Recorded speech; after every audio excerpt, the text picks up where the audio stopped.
I'm Megan Brown. I'm with the National Security Institute over at George Mason. I'm also a partner at Wiley Ryan law firm here in town. I'm going to be moderating this event, and my panelists are taking their seats, so I'll do quick intros. First, in terms of who National Security Institute is, our folks would be upset at me if I didn't give you sort of the thumbnail sketch, which is it's not a think tank. It's a group over at adjacent to the law school at George Mason that is all about realistic assessments of national security threats and looking for practical, realistic solutions. They put out lots of think pieces. This is one that's available in the lobby. We have covered things from technology standards to the threat from Chinese authoritarianism, and it's a broad set of issues. We have every member of this panel is affiliated with NSI, and so I encourage you to look us up, see if you want to get affiliated. We do a lot of cybersecurity related stuff. Here, in terms of your panelists, I'm really excited because it is a nice, diverse group of experiences to weigh in on cybersecurity threats from nation states and offensive actions to critical infrastructure. So, Chris Boyer, can you raise your hand?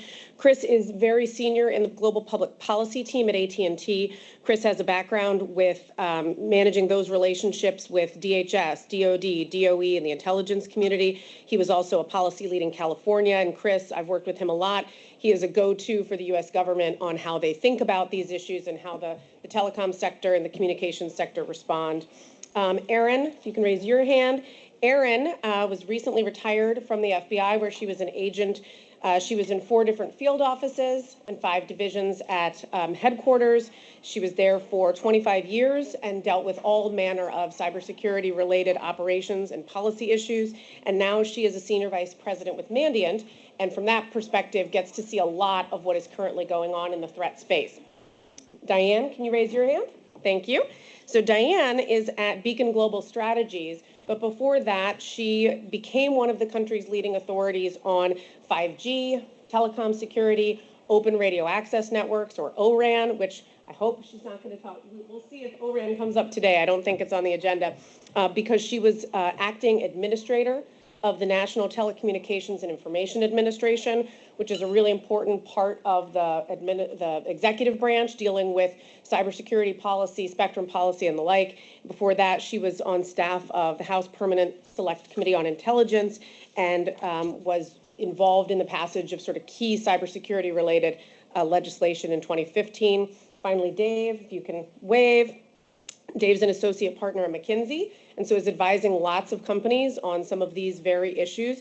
But what I was excited about in Dave's resume is he was also the chief security officer at an industrial cybersecurity startup, and he was also leading cybersecurity and information security for the state of New Jersey. And I think the states often are under scrutinized or sort of left out of the conversation sometimes. So I think that's a really great piece of this discussion to have. States run aspects of critical infrastructure. They also sometimes regulate critical infrastructure. So very much looking forward to this kind of diverse group being able to talk. And I'm not sure which mic works better, so I don't know if I'm going to wander or stay over here. But thank you guys for joining us. I really appreciate it. And it feels like this is working better. So I thought we would tackle the topic that NSI framed up. NSI put out a discussion topic that really is about critical infrastructure, nation-state uses of offensive cyber techniques, and sort of preparedness and what folks are seeing. And the way we discussed it was kind of tackling this in 3 buckets. So the conversation we're going to have is really kind of in 3 main chunks. Sort of first, the threats and kind of what folks are seeing, what they're worried about. Preparedness, is critical infrastructure up to the challenge? What are they seeing in that regard? And then kind of the policy response. So a lot of these folks have been policymakers or have been influencing policy. My practice deals with a lot of the moving parts on federal cybersecurity policy, but that's kind of how we're going to break this down. So everyone should feel free to jump in here, my wonderful panelists, but I thought we would start with the threats. You know, there have been notable cyber attacks on critical infrastructure, and I think I've heard policymakers reference that as the pivot point that gives them the the window through which to move on cybersecurity policy. We saw legislation, but we hear this constant drumbeat about risk. We saw Colonial Pipeline, we saw JBS. I've heard folks at the National Security Council speak about a revelation to them that OT was vulnerable in a different way or related to IT risks. So maybe I'll start with Aaron, if that's okay with you. Kind of with that framing, what are you seeing in terms of the threat landscape for critical infrastructure and what we're seeing in the news, but what we should be aware of from actual people on the ground and in these companies? Sure. So from a threat perspective, we certainly see ransomware, being at top of mind. And we see that in a variety of ways, including that multifaceted ransomware with extortion or data leak. And that's something that everybody is concerned about. We've seen, wide scale of these attacks and these types of attacks from a variety of different ways. What I think is interesting there is that we've seen a few things. I think originally we saw long dwell times where the bad actors were in systems for a long time. We're seeing some of the dwell times get shorter. That could be because some of the actors want to act faster. They want to go in, they want to get their money, they want to get out. It could also be because we're detecting them faster. So that's good news. It could also be for a variety of reasons because we see that actors are perfecting different parts of the trade and tradecraft in attacks. So there are actors that perfect access. That's all they do, all day, every day. They work on getting access and different ways of getting access and perfecting that access. We have others that are perfecting getting in, moving laterally. We have others that are perfecting the ransom itself and the money side of it. So different people and different groups are perfecting different phases of the life cycle of that attack. That means that even if these actors go in and out very quickly, that access could be used for other things. That access could be used for others who want to stay on systems longer, to do other things and other nefarious activities. One of the things I think is interesting when we looked at the types of data that came out of data spills is that 1 in 7 contained data of sensitive operational technology information, so OT information. And what that means is that there's a lot more information getting out about these OT systems. And it's happening with greater frequency than what we have seen before or that we probably even anticipated as a country. So that information is getting out as a result of various types of attacks, and that information is concerning to us. In just the first quarter of 2022, related to ransomware and data theft trends, and I want to qualify this too because this is Mandiant's statistics, so we get called on typically some of the largest breaches, and so that could skew our picture, but I can tell you what we have found in responding to thousands of breaches. And that is exploits used 40% in the ransomware intrusions. Stolen credentials are being used nearly 30% of the time. Web compromises, almost 15% of the time.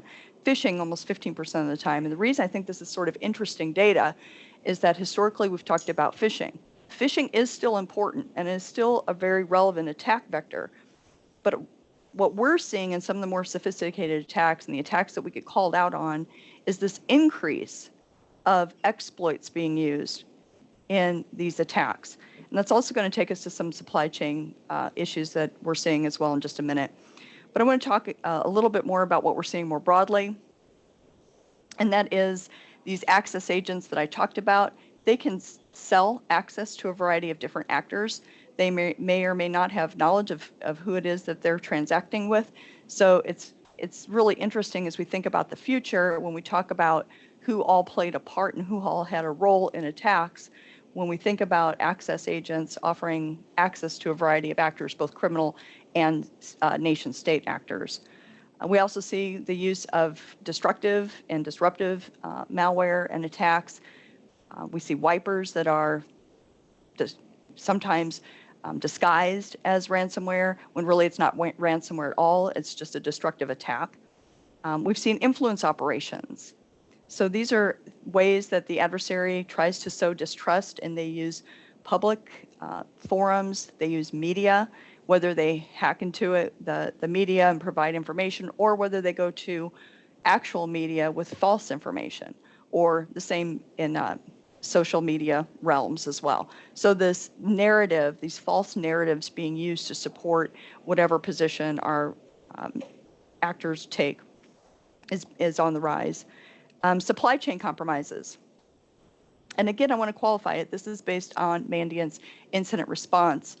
But in 2021, we saw a 48% increase from 2020 in supply chain compromises. Now, some of that is certainly due to SolarWinds. SolarWinds was discovered in December of 2020, and that could cause us to have a rise in 21 because we were responding to more and more victims who were calling us because they had SolarWinds in their networks. But what's interesting is that in 2021 alone, we saw 31 new supply chain compromise attack vectors. So it's really interesting to see the rise. And just from mid 2019 until 2020, we saw 30 new in that time frame. So in about 18 months' time, we see 30 new ones, and the very next year, we're seeing 31 new ones, and so on. So these supply chain concerns continue to grow. And about 80% of our supply chain compromise incident responses come from only a few types, and one of those being sunburst, and not surprising since that was at the heart of the SolarWinds attack.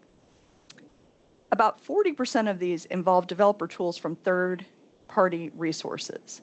So that whole, thinking through every phase and thinking through every element of that supply chain is really important because we see compromises at virtually every phase there.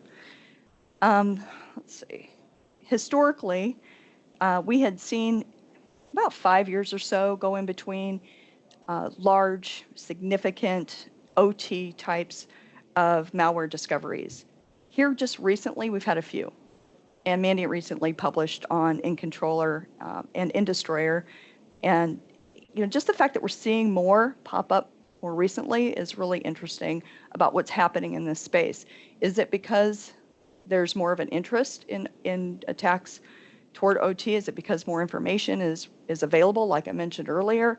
It's hard to say, but that even though those attacks are rare in comparison, we really do talk more about seeing the attacks being against IT and then working their way into the OT systems as being the preferred and more common method.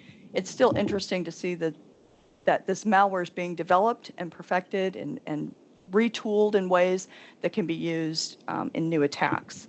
So those are all new trends to us, things that we're seeing that we hadn't seen in the same way before.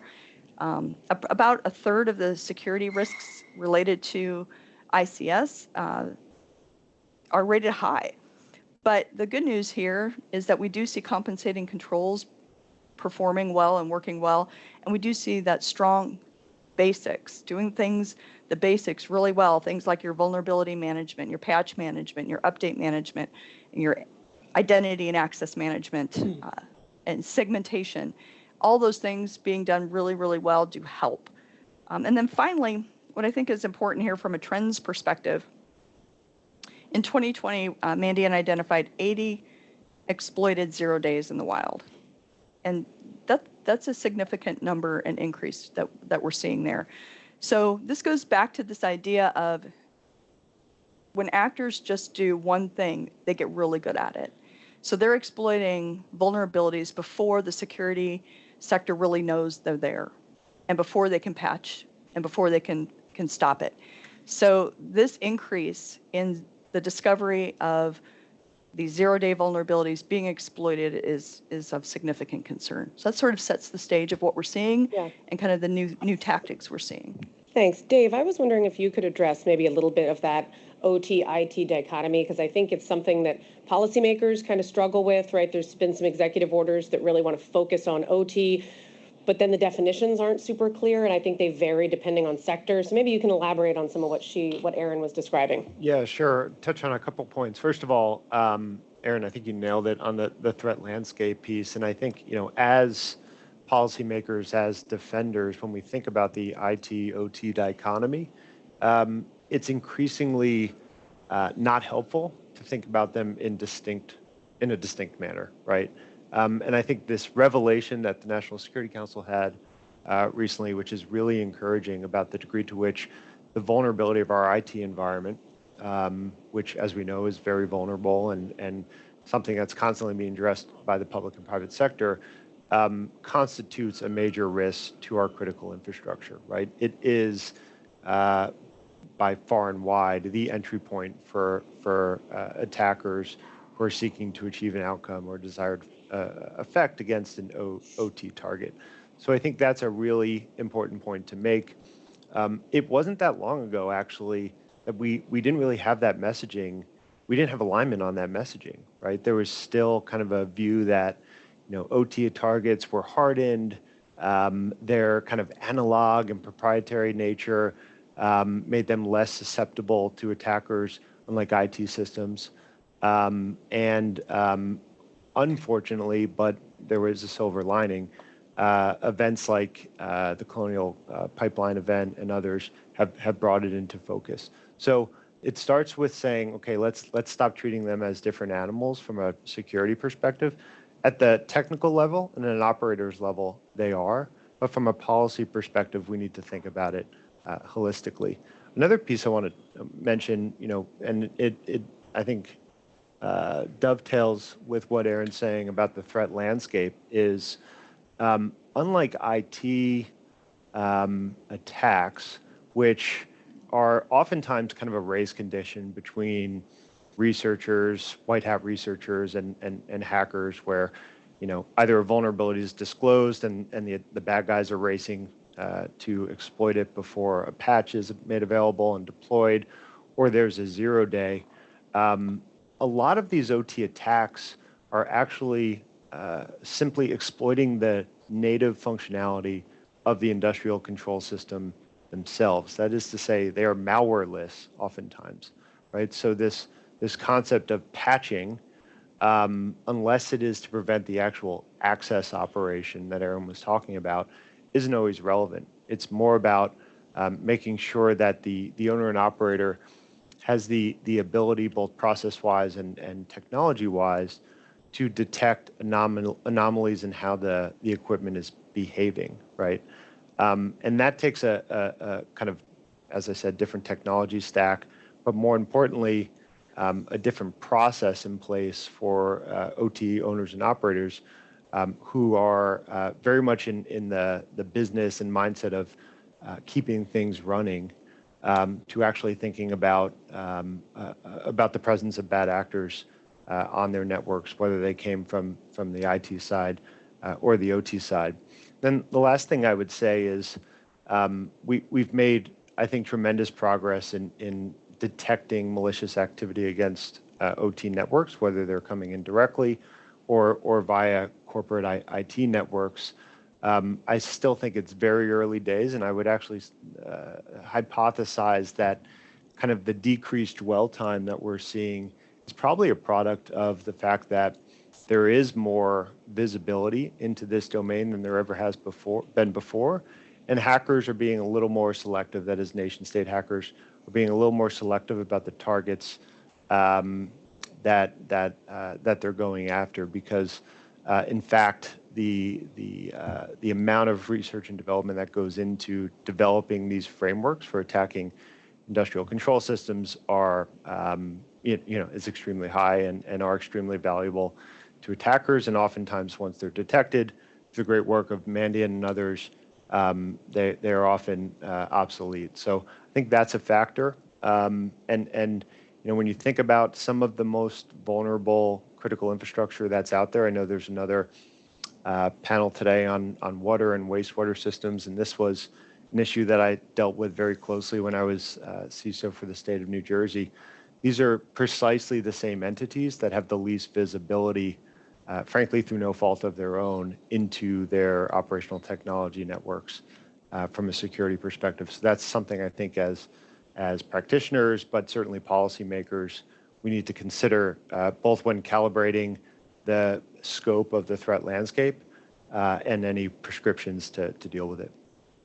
Can I Sure, please, Erin, go ahead. just kind of Jump in. quickly on that? It's a really important point about that IT and OT piece, because what I think there's got to be a lot more discussion on is impact, right? Because it's great for defenders to think about, and policymakers and others to think about this IT and OT dichotomy, but really from the nation protecting itself and us being ready and having critical infrastructure being there when we need it, we have to think about impact, right? Because a lot of the things that have negative impact on critical infrastructure are IT attacks, or IT that then cause the owner and operator have to turn off OT systems for whatever reason, whether it's because they don't have confidence that it's not part of the problem, or because they can't run it effectively. For example, if you can't bill on your IT side, you're going to turn your OT off because you can't have product going through if you don't know how to account for that. Or if there's a safety issue that could be not accounted for well, you're going to turn it off. But a lot of these things can start with an IT compromise and have an OT impact. Right. So I really want to think about it in terms of impact. Yeah, I think I want to pick up on some of this nation state discussion, Dave, that you were talking about, insofar as if the nation states seem to have cracked the code or gotten good at OT attacks, it kind of makes me think about, well, how long will that advantage stay with the state actors? There's a lot of discussion recently about what appears to be the proliferation of so-called offensive cyber capabilities in the hands of non-nation state actors. Maybe they're partnering with the nation state actors, or they're not. But I'm curious about whether, from the panel's perspective, we should be concerned about that jump of sophisticated offensive cyber tools from nation states to non-state actors. Is that commentary, are they onto something, or is this sort of not a trend that you guys are seeing? But I'm curious for your reaction and whether we should be concerned about that. And examples would be, we've got the NSO Group's Pegasus spyware that's out there that's gotten a lot of coverage and sort of other of these tools. I'll take a quick stab. So I think there's two ways to think about this. One is the use of non-state actors as proxies for nation-state activities, which actually has been happening for a long time and will continue to happen for reasons of preserving plausible deniability at the international level. I think what we're starting to see now more is kind of this proliferation of tool sets driven, I think, largely by access to knowledge and highly scalable attack frameworks that can be essentially tweaked in a relatively minor fashion and used against new targets by non-state actors. Also, the IT/OT issue essentially or effectively lowers the barriers to entry for actors in this space. So a threat landscape that was historically monopolized by nation states with, tens of million dollars of resources to apply to a target set can now be affected by non-state actors with much less resources.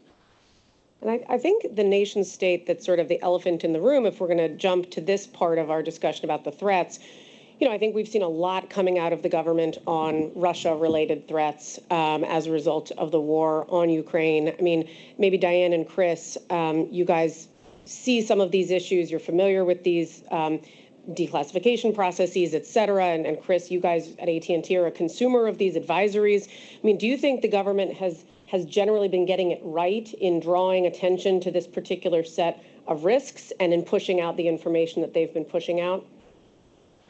Yeah, I think the short answer is yes. I think they've done a good job with this issue. AT&T is one of the founding partners of what's called the Joint Cyber Defense Collaborative, which was started by CISA back in August, September timeframe of last year. The GCDC started discussing the threat from Russia probably 2 to 3 months before the invasion started. So I remember being in meetings in late November, December timeframe of 2021. And there was a lot of preparations put in place, to be ready in the event of some sort of cyber attack. During that time frame, there's been numerous, classified, unclassified briefings that have been held. There's been a variety of exercises done to test process flows to ensure that they're, sustainable and capable of responding and being somewhat nimble. So I think overall, CISA and DHS has done a really good job of putting that information out there. It's been a pretty open process. I know they've called us in whenever they've seen something that has been, viewed as a potential new issue that needed to be addressed. And they've established collaboration channels that are up and running for people in real time to kind of share information. So it's not like we're waiting around, doing emails or trying to get in meetings to share information. There's actually real-time threads going on. So overall, I would say it's been actually a good exercise. And my general hope is that we learn from the experience here and kind of apply that going forward. That's not to say that everything's perfect, right? I mean, we can't say that we're, 100% protected from some sort of attack, right? We all know that's not realistic, but I do feel like the processes are in place and we're as prepared as we can be at this stage. That's my general sense. And I would just add to that, I think our best defense is coordination, which is what we have struggled with for so long.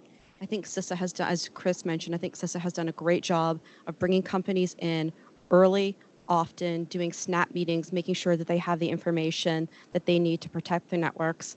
80 to 90% of networks are private networks, so we need to ensure that the private sector has what they need in order to defend the citizenry.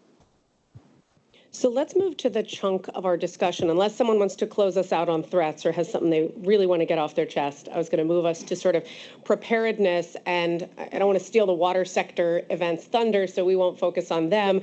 But I just did want to sort of tee up for you guys, kind of broadly speaking, how would you say critical infrastructure is doing? I think they get a bad rap sometimes, that they're not doing a good job. I think it's, maybe not so simple, but anyone in particular want to start us off with sort of critical infrastructure, 16 sectors, how are they doing? Well, I can't speak to all 16 sectors, right? But I can speak to communications. And I think for our sector, we've been at this game for a long time. The Communications Sector Coordinating Council, Communications ISAC, they've all been around since probably 15, 20 years now. And so I do feel like the comm sector is pretty forward-leaning in terms of being prepared for cyber attacks. As I said, there's no guarantees, right? You're only as strong as your weakest link, and there's a variety of companies in each one of the sectors too, right? So you have companies like AT&T, who's got big investments in cybersecurity, and then you got all the way downstream. There's probably 500 some odd telecommunications companies that are part of the sector at some level, and so down to the smallest mom and pop companies that offer services. So there's a variety even within the sector, but I think overall, it's an issue that people take very seriously, and there's been a lot of work done to be prepared, in the event of something like that. I generally assume that's the case in most sectors. I certainly think in the last several years, with all the focus on cybersecurity and the push coming from DHS, U.S. government, that a lot of the sectors have been taking a much more advanced posture here, particularly in the last 5 years.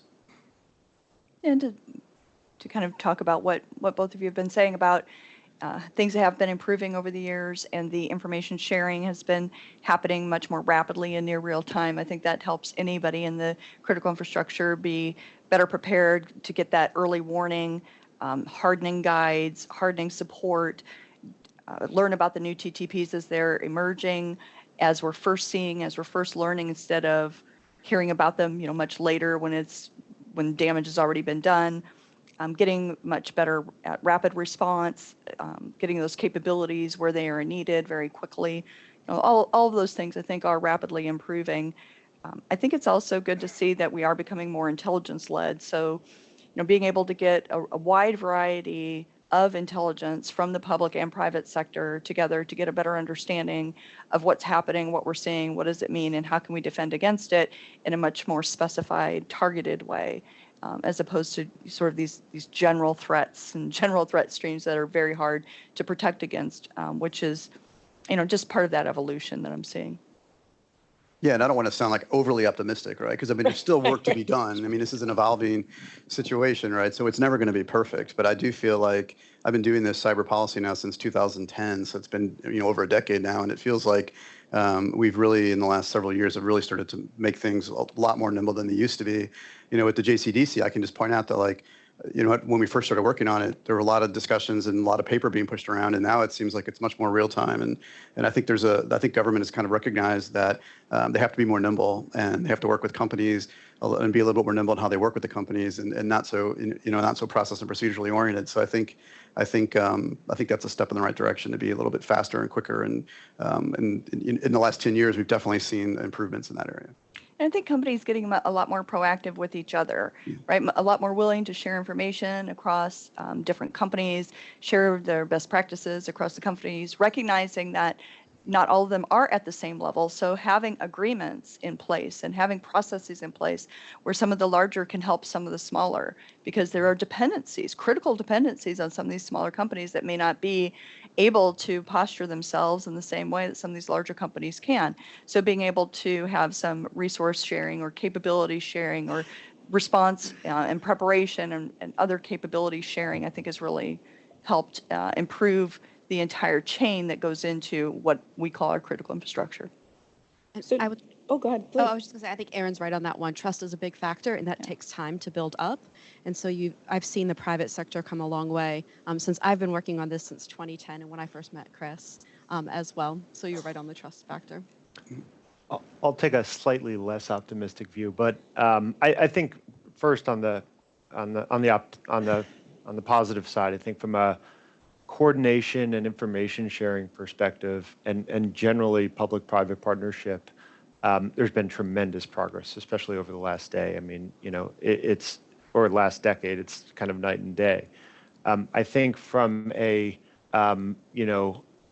where the rubber meets the road security perspective, there's still a long way to go, particularly on the OT side, right? A common experience I've had when visiting owners and operators, and this varies tremendously by sectors, but I'll just make a general statement. I'll ask, at this particular plant, how many assets do you have? Like, let me see an asset inventory. What type of vendors do you have? What operating systems are you running? What protocols are you running?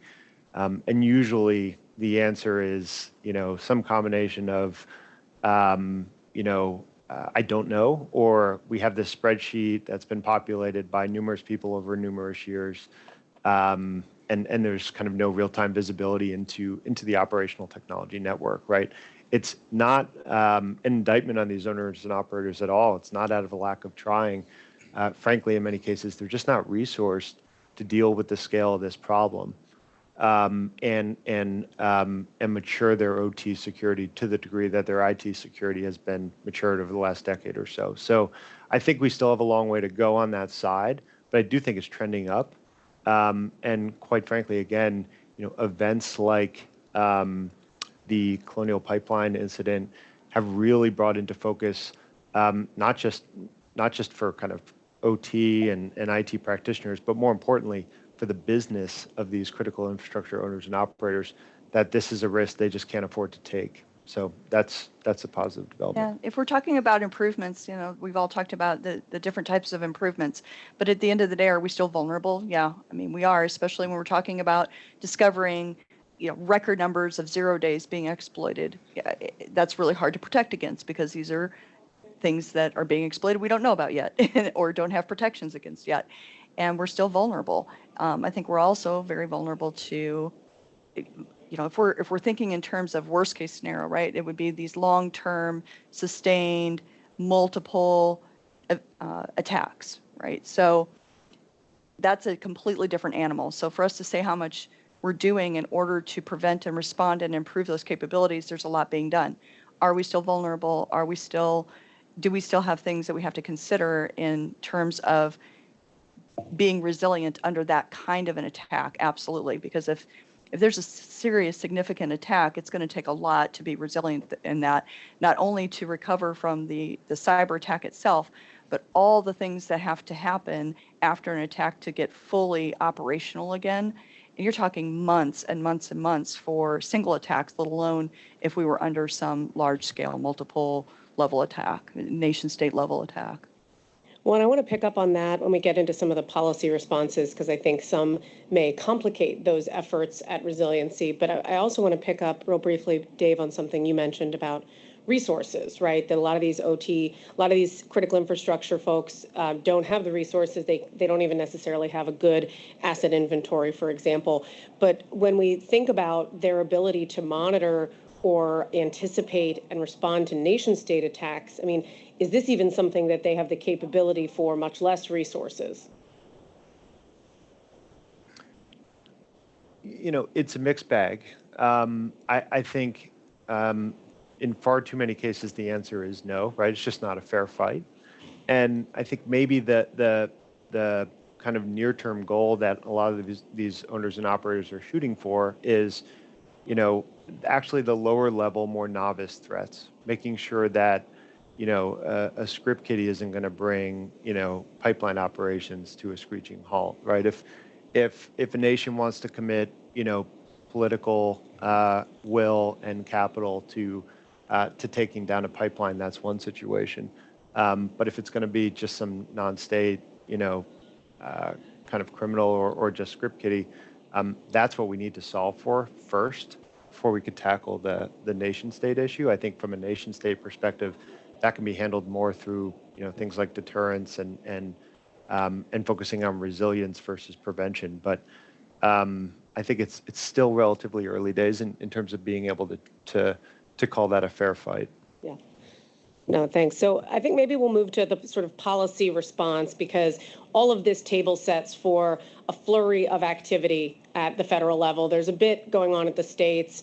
And Dave, I'm curious when you feel like it's responsive to hear your perspective on the state roles here.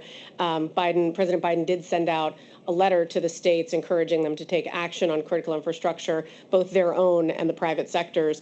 But, moving to policy, there's a lot of moving parts going on right now. First, let's talk briefly about regulation, direct regulation of critical infrastructure in the incident response and reporting lane. Congress passed a statute. President Biden signed it in March. CIA. I'm not going to spell it out because I don't have all my cheat sheet here. But it basically tells DHS's CISA to go and make rules to mandate that critical infrastructure owners and operators report ransomware and substantial or significant cyber attacks to the agency. It sets some pretty firm deadlines for that. All of this, of course, still has to be worked out sort of by CISA in the regulatory process. I'm curious for the panel's take on CIA, or SERSHA, as I've heard Director Easterly refer to it. The statute, good move, bad move, and what are you worried about or optimistic about?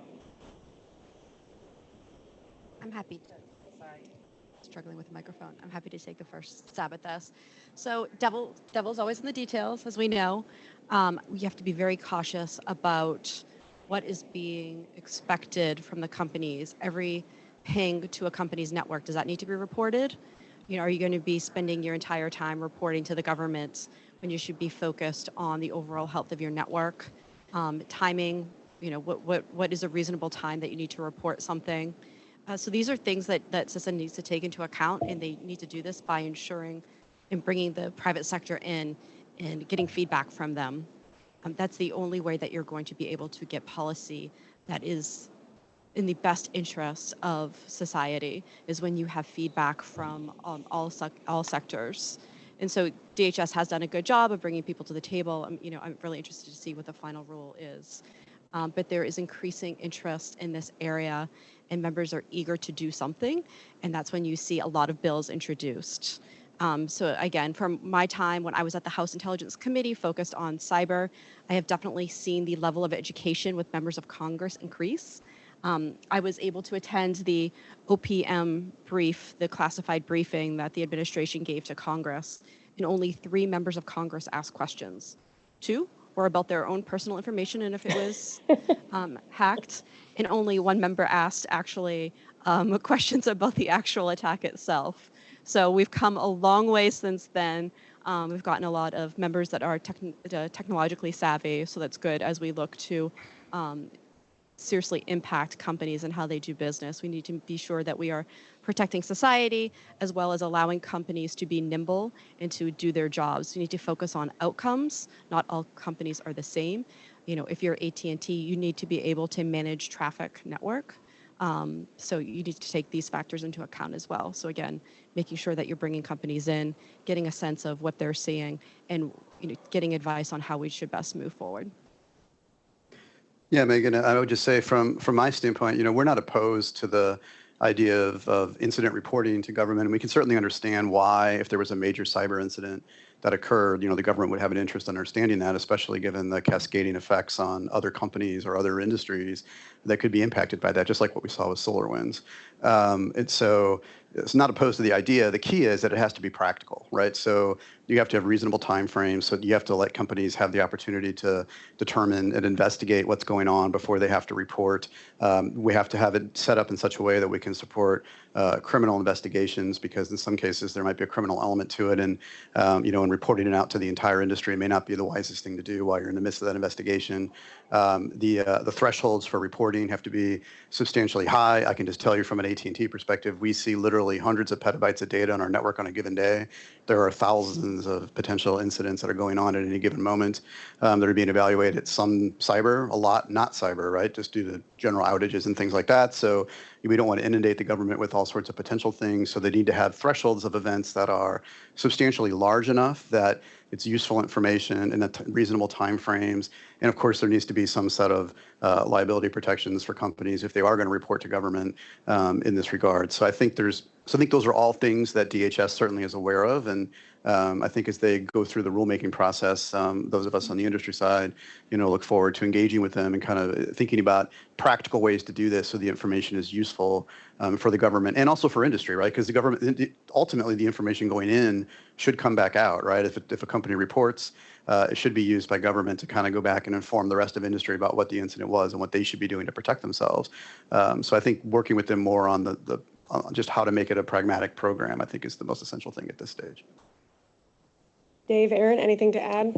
Yeah, just a quick one. We actually did this in New Jersey for all the regulated utilities in New Jersey a number of years ago, and it was effective, I think, because we scoped it properly, and that we had a pretty high threshold for reporting because we knew, quite frankly, like anything else would be a significant burden on the local utilities. And we turned the information around, right? So there was collective buy-in, as Chris was saying, for this initiative, because all of the utilities knew that, quite frankly, they could benefit from another organization's misfortune. So it's kind of the notion of not letting a good incident go to waste. But I think scope and threshold is really important, and a goal should be, or one of the goals should be, to kind of help the organization understand how they should be developing not just their incident management and reporting program, but if you shift further left, the monitoring of the network itself, so that they can be in a position to detect and report on these incidents early, as opposed to, right of boom, so to speak. Yeah, and I think that the legislation has some good language in it right now as a starting point. It says that owners and operators report to CISA within 72 hours after an incident is reasonably believed to have occurred. So, we're already starting with an incident as opposed to a lot of other activity that occurs on networks every day. And this reasonable belief to have occurred gives us time to do some investigation. So there's language, I think, that gives us a starting point, but I do agree that the devil's going to be in the details with the rulemaking. But I think it's a positive step to see what's already in the legislation. And then I know one of the things that was really important, from a mandate perspective, is that we didn't want this to become punitive. So, we wanted to keep it positive so that there's a positive outcome to the reporting, and not create this conflict of a negative outcome to reporting.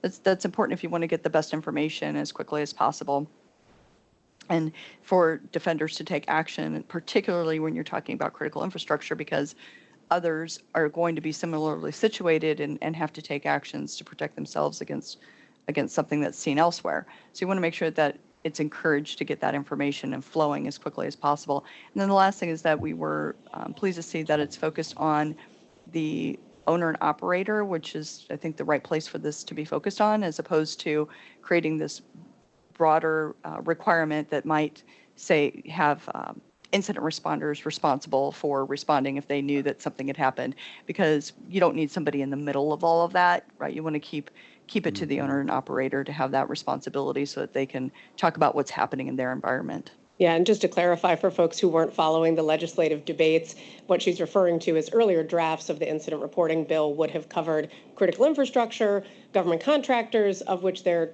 are hundreds of thousands and they're already regulated, but it also would have covered cyber incident response providers, right? So the Mandiants of the world. And I know my eyebrows shot up at that because it seems like you're basically turning them into mandatory reporters. You go for help in an incident and then they have to basically narc you out to the government. That didn't feel like a very good approach from my personal perspective. Dave, I was curious if you would respond maybe and shed some light. I think Aaron was spot on that the legislation does show a desire to keep this focused on useful information for the government and not used for downstream regulatory or enforcement type activities.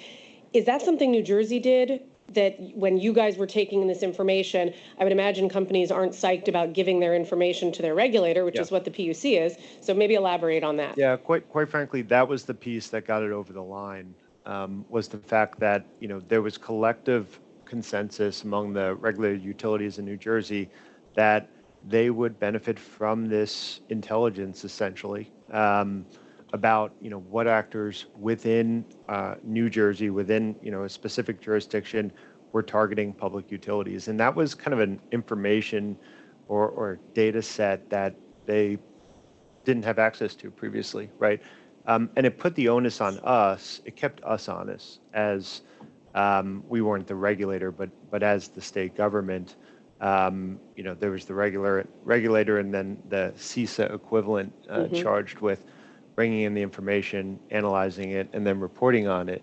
Kept us honest because, if we weren't turning it around and producing a valuable analytical product for our consumers, our end users in that case, then ultimately you'd see lower compliance and less buy-in for this. So that's a critical element. I will caveat it though with managing expectations a little bit about this happening in real time, right? So it was more of when we would receive reports and share information out to the community, it was more around best practices for mitigating behavior that's being seen in the wild versus this is happening now, update your systems and deal with it. Because again, then you're getting into that race condition, which, is a bit of an unfair fight and not really practical in terms of dealing with sophisticated threat actors who are moving real fast, right? So it's information sharing for the purpose of promoting best practices and kind of increasing the overall maturity of the sector versus, actually stopping attacks in real time, in the sector. I think that's what we've seen as well, like in the comm sector, right, is when incidents happen, it's really after the fact, but it's kind of lessons learned from the incidents, right? And I think that's still useful, right? Because not every company went through the incident and it helps folks understand the types of protections they might need to put in place in their networks in order to protect themselves from a similar type of an attack. I think when you think of information sharing, there's multiple channels, right? You have the kind of more real-time channels that are out there, which is all about response. And then you have these types of situations where it's more after the fact and kind of the analysis and best practices and things for the future. We have to do both to really be prepared for cyber. And that would help. The feedback we got was, these products, this information based on what's happening in our state against our peers in the sector is useful for helping us prioritize investment in security, right? Mm-hmm. A utility CISO has about 500 tasks on his to-do list or her to-do list. These reports were used internally as a way of prioritizing what meant most to the organization and frankly, getting support for resources, which were scarce at the time. Well, that may be a good lesson for CISA to talk with you, Dave, about your experience as they go forth and make rules. I don't know if folks want to react to the timing in both the CIA regime, which is 72 hours. What do you guys think of that as a time frame for getting the reports in? Well, it's tied to a reasonably confirmed incident, right? So, or a reasonable belief of an incident. So I think how the CISA ultimately interprets that language is going to be pretty key to understanding that. So does anyone want to comment on, we have this incident reporting regime that is geared towards critical infrastructure, getting information to the government, hopefully with the goals that Dave articulated to be able to push stuff back out that might help with situational awareness. The Securities and Exchange Commission has kind of gone in a very different direction. Shortly after the passage of this law we've been discussing, they dropped a proposed rulemaking that's going to require disclosures to the public and public reporting on various things, including incidents within 4 business days of a determination that a material incident has occurred. Panelists, how do you think that SEC effort lines up with what we've just been talking about? So I guess, you want to go first? Sure. Go ahead. So I haven't been following the SEC item, but I will say that I think it's again, back to my comments at the beginning, it's incredibly important that the government coordinates on these efforts and that it looks very similar across the federal government, across the state government. You can't have a patchwork like we do for privacy laws in this country on cyber regulations. You're going to have companies that are going to be spending more time with their lawyers trying to dot the I's, cross the T's, than actually doing work to protect networks. When I was at HIPSI, my general counsel always used to tell me, cyber's everyone's responsibility, so it's no one's responsibility. So I think that government has gotten keen to this, where they've put together a fairly large interagency. I think Congress needs to be part of that as well, so they can coordinate a little bit better as they look to try to introduce legislation, regulate in this space, so it's not so fragmented. Yeah, I think, so we've been looking pretty closely at the SEC's proposed rule. A couple things, and these will all be raised, I'm sure, in the comment period, which I think is, Megan, I know you're working on this, it's coming up very soon. Monday for everyone who's filing, yeah, Monday. So, my general sense is that, one issue that we see there, again, we're not against incident reporting in some level as a general matter, but there's a lot of practical considerations in these different rules. And so one is that, the materiality standard, right? So the individual companies know best about what's material to their business in terms of, because when you're talking about SEC reporting, you're talking about reporting to your investors, right? And people in the financial community to better understand the position of the company. So what's material, from a investor's perspective or from a financial perspective is somewhat different than what might be relevant to someone like DHS, right? So these different programs have different audiences. And so I think companies have to be allowed to determine what they think is material. It concerns me a little bit, that as the SEC does the rule, that they don't water down materiality so that there, a bunch of things that may not be material from a financial perspective or we're being required to report them in things like 10Ks and 8Ks. A company like AT&T is huge, right? So what's material to us is going to be totally different than what might be material to someone else.